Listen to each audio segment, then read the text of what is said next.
El poder de la oratoria de Hitler y la propaganda nazi. Desde sus primeras apariciones en las ruidosas cervecerías de Múnich, Adolf Hitler comprendió el poder transformador y casi hipnótico de la oratoria. En un ambiente cargado de tintineos de vasos, risas estruendosas y densas nubes de humo de tabaco, sus palabras tenían la capacidad de silenciar a las multitudes y captar su atención como un imán. Sus discursos no eran meros ejercicios retóricos, sino actuaciones teatrales diseñadas para movilizar emociones, canalizar frustraciones colectivas y consolidar su imagen como líder carismático. A medida que ascendía al poder, estas intervenciones se transformaron en espectáculos masivos que atraían a decenas de miles de personas en toda Alemania. Los mítines de Nuremberg, con miles de banderas ondeando en perfecta sincronía, eran eventos cuidadosamente orquestados, diseñados con una precisión casi militar que reflejaba la disciplina del régimen nazi. En el Olympiastadion de Berlín, Hitler hablaba ante audiencias que respondían al unísono con cánticos de Sieg-Heil, mientras que en la puerta de Brandeburgo, sus discursos se presentaban con una pompa teatral que reforzaba su estatura como Führer. Una de sus tácticas más distintivas era esperar hasta un minuto antes de comenzar a hablar, utilizando el silencio inicial como una herramienta estratégica para generar expectación y captar la atención absoluta de su audiencia, creando un ambiente de tensión que preparaba a los oyentes para recibir su mensaje. ¿Por qué los discursos de Hitler y los nazis eran tan poderosos? ¿Cuál era el secreto detrás de su capacidad para convertir palabras en herramientas de control masivo?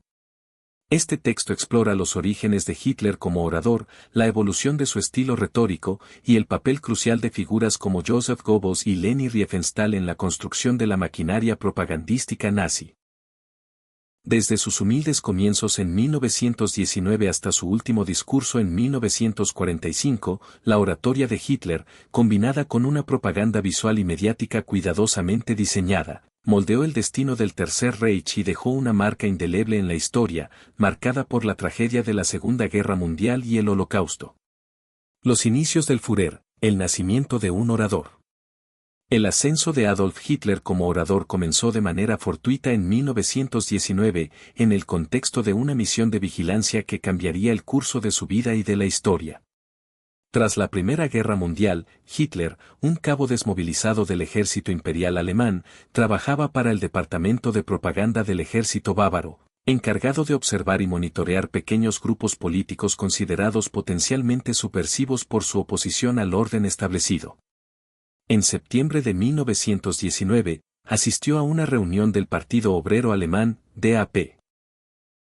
En una cervecería de Múnich, presidida por Anton Drexler, uno de los fundadores del partido, y con Gottfried Feder como orador principal, quien exponía teorías económicas anticapitalistas. Inicialmente aburrido y dispuesto a marcharse, Hitler se vio impulsado a intervenir cuando un asistente, Baumann, sugirió que Baviera se separara de Alemania para unirse a Austria. A pesar de su propio origen austriaco, esta propuesta provocó una reacción visceral en Hitler, quien pidió la palabra y pronunció una breve pero contundente intervención que refutó al orador con una claridad, intensidad y pasión que sorprendieron a los presentes.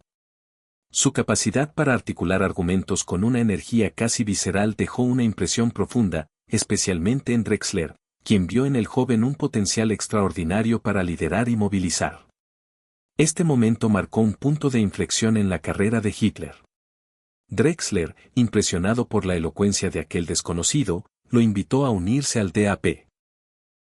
El 19 de septiembre de 1919, Hitler se convirtió en el miembro número 55 del partido, aunque oficialmente registrado como el 555 para inflar la percepción de membresía y dar la impresión de un movimiento más grande de lo que realmente era.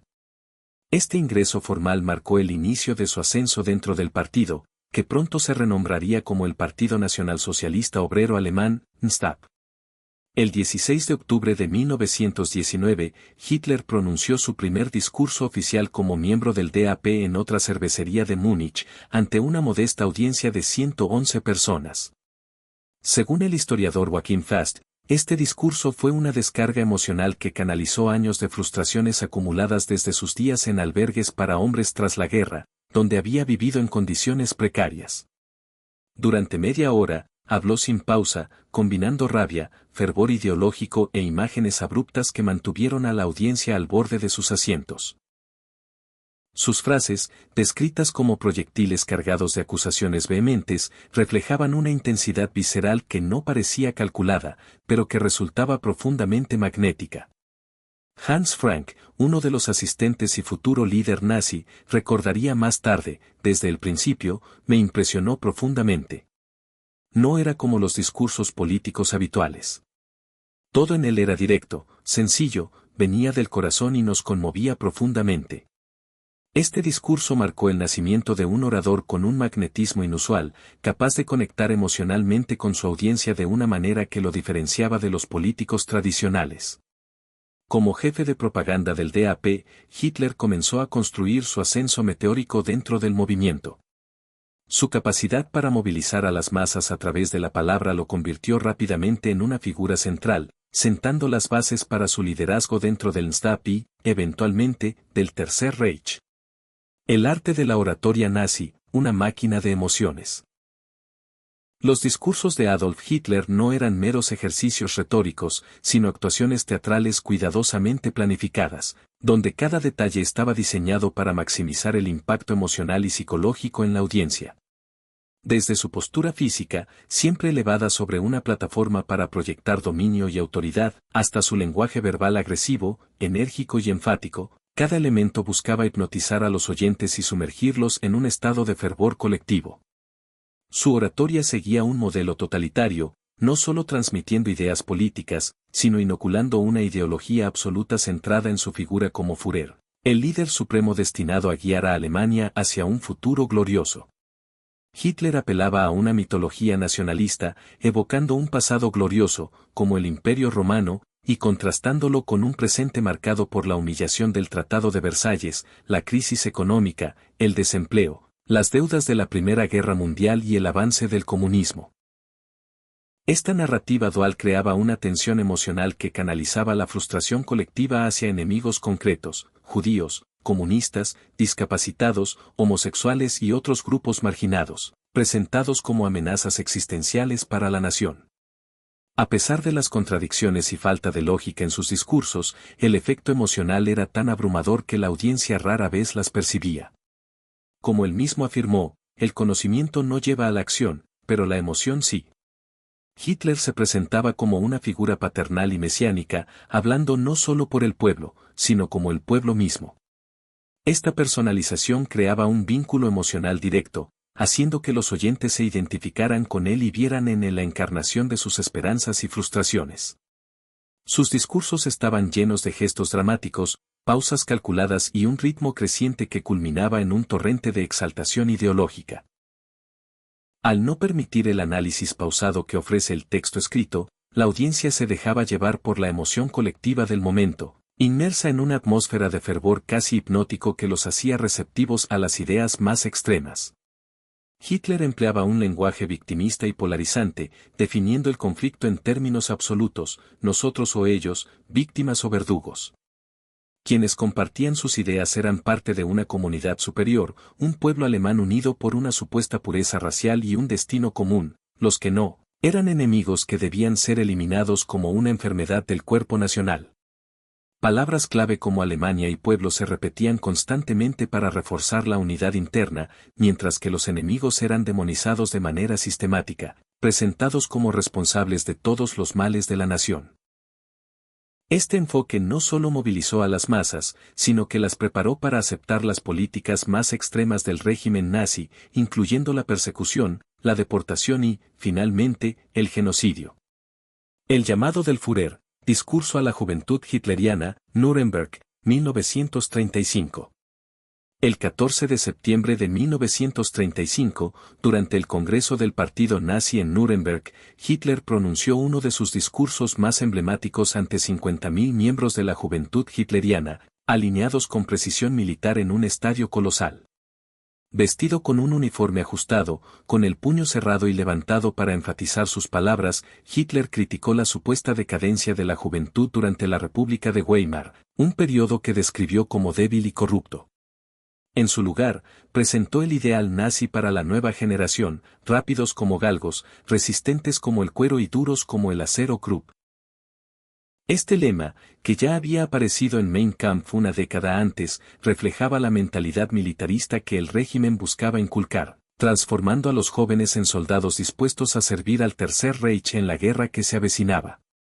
Las imágenes del evento, capturadas en el documental Triunfo de la Voluntad de Leni Riefenstahl, muestran una escenificación monumental, con primeros planos de jóvenes rubios, un estadio abarrotado y la figura dominante del Führer, creando una atmósfera casi ceremonial.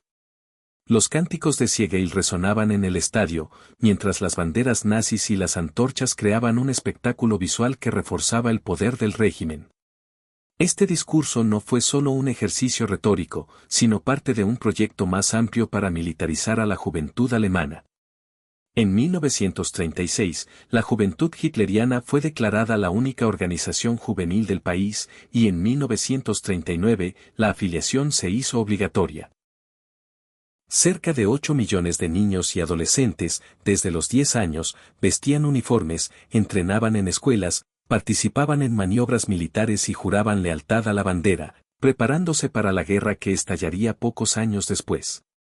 El evento de 1935 simbolizó la transformación de la juventud en un pilar fundamental del régimen nazi, lista para matar y morir por la causa. La voz del Führer, obsesión por el control. Documentos descubiertos por Robert Dubka, descendiente del otorrinolaringólogo Karl Otto von Achen, revelan la obsesión de Hitler por preservar su voz, considerada un instrumento esencial de su liderazgo.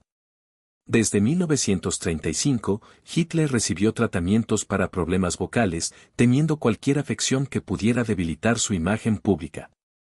En una consulta el 23 de mayo de 1935 en la Cancillería del Estado, registrada bajo el seudónimo Adolf Müller, expresó su miedo a una enfermedad grave y pidió absoluta honestidad sobre su estado.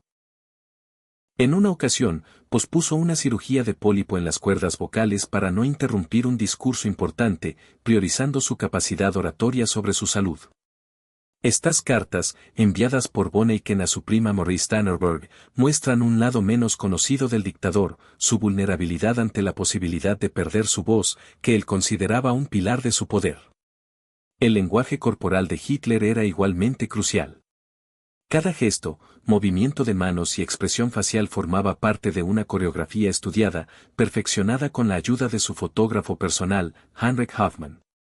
En su estudio en Múnich, Hoffmann documentó a Hitler ensayando gestos y posturas con la precisión de un actor de cine. Las fotos que no cumplían con las expectativas de Hitler eran destruidas, pero Hoffmann conservó secretamente muchas de ellas, que publicó tras la guerra en su libro Yo fui amigo de Hitler. Estas imágenes revelan cómo Hitler, en la intimidad de un estudio, practicaba sus poses más frenéticas, construyendo meticulosamente el personaje que dominaría a las masas. Hoffmann también introdujo a Hitler a Edo Braun, una joven asistente que se convertiría en su compañera inseparable, añadiendo un elemento personal a su relación profesional. Leni Riefenstahl, la cineasta que mitificó a Hitler. La relación entre Leni Riefenstahl y Adolf Hitler comenzó tras una proyección privada de su película La Luz Azul 1932, que impresionó al Führer por su talento cinematográfico y su encarnación del ideal ario. Hitler vio en ella una herramienta estética para el Tercer Reich, capaz de transformar la ideología nazi en imágenes poderosas que captaran la imaginación de las masas. Riefenstahl, por su parte, encontró en el régimen los recursos ilimitados para llevar su visión artística a niveles sin precedentes. En 1935, dirigió Triunfo de la Voluntad, un documental sobre el Congreso del Partido Nazi en Nuremberg, que transformó un evento político en un ritual cinematográfico. Con tomas elevadas, encuadres simétricos y un montaje rítmico, el filme glorificó a Hitler como un líder carismático y casi divino, consolidando su imagen como el salvador de Alemania.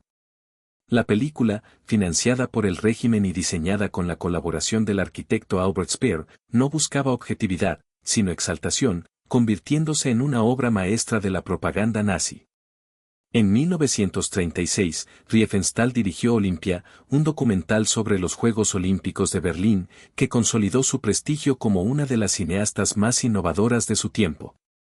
Con el apoyo ilimitado de Joseph Goebbels, ministro de propaganda, tuvo libertad creativa y recursos financieros sin restricciones, algo inusual en una Alemania que comenzaba a priorizar el esfuerzo bélico. Tras la guerra, Riefenstahl fue arrestada por los aliados y pasó 4 años en detención. En 1952, un tribunal la declaró simpatizante, no colaboradora activa, del nazismo, permitiéndole retomar su carrera. Sin embargo, su legado permaneció controvertido. En 1991, a los 89 años, presentó sus memorias en España, defendiendo su obra como arte apolítico y negando cualquier relación personal con Hitler más allá de lo profesional.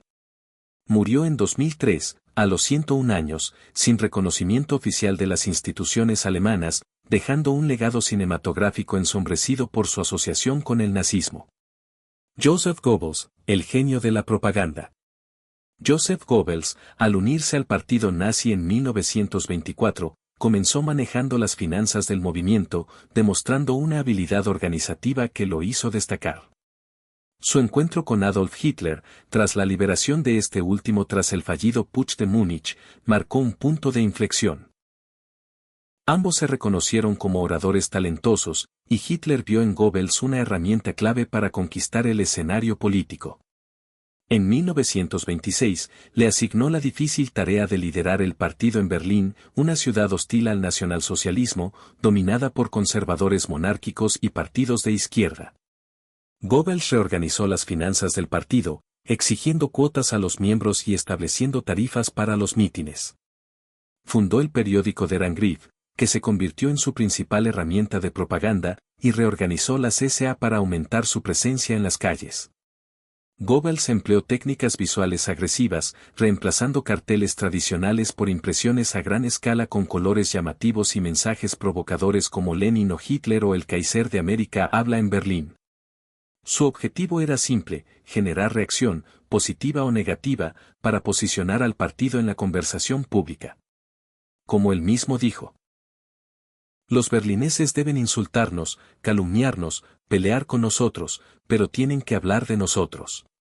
Sus discursos, llenos de intensidad y carisma, se convirtieron en espectáculos públicos, acompañados de banderas, marchas militares y cánticos sincronizados. Goebbels entendía el poder del suspense, retrasando su entrada al escenario para aumentar la expectación. Sus lemas, como en la propaganda, como en el amor, todo está permitido y Hitler es Alemania, como Alemania es Hitler, se convirtieron en pilares de la estrategia nazi. En 1933, tras la llegada de Hitler al poder, Goebbels fue nombrado ministro de propaganda y Gauleiter de Berlín, roles que mantuvo hasta su muerte. Su discurso del 18 de febrero de 1943 en el Sportpalast, conocido como el discurso de la guerra total, es uno de los momentos más impactantes de la propaganda nazi. Pronunciado tras la derrota de Stalingrado, cuando la moral alemana estaba en declive, Goebbels movilizó a la audiencia con una retórica emocional y preguntas provocadoras que incitaban a la resistencia total. El evento, ampliamente difundido por radio, prensa y noticieros, es considerado un ejemplo extremo de manipulación colectiva, demostrando la capacidad de Goebbels para transformar una crisis en un llamado a la acción. El último discurso de Hitler, la voz final del Tercer Reich. El 30 de enero de 1945, exactamente 12 años después de asumir la Cancillería del Reich, Adolf Hitler pronunció su último discurso público, transmitido por radio a las 10 de la noche. Alemania estaba al borde del colapso, con las fuerzas soviéticas avanzando hacia Berlín y la economía de guerra devastada. Desde el búnker de la Cancillería, donde se refugió tras este mensaje, Hitler habló a una nación agotada por años de conflicto. Ignorando la inminencia de la derrota, llamó a la resistencia total, culpando a una conspiración judía internacional por los males de Alemania y utilizando metáforas animales para justificar la lucha. ¿Cuándo un ganso indefenso no ha sido devorado por un zorro por no tener intenciones hostiles? Evitó cualquier mención a negociaciones o rendición, exigiendo un sacrificio absoluto de la población. El discurso, grabado tras recibir un informe devastador de Albert Speer sobre el colapso de la producción militar, reflejaba una desconexión de la realidad. Hitler insistió en la posibilidad de una victoria improbable, apelando a la unidad y al espíritu de resistencia. 3 meses después, el 30 de abril de 1945, se suicidó en el búnker junto a Eva Braun, marcando el fin del Tercer Reich.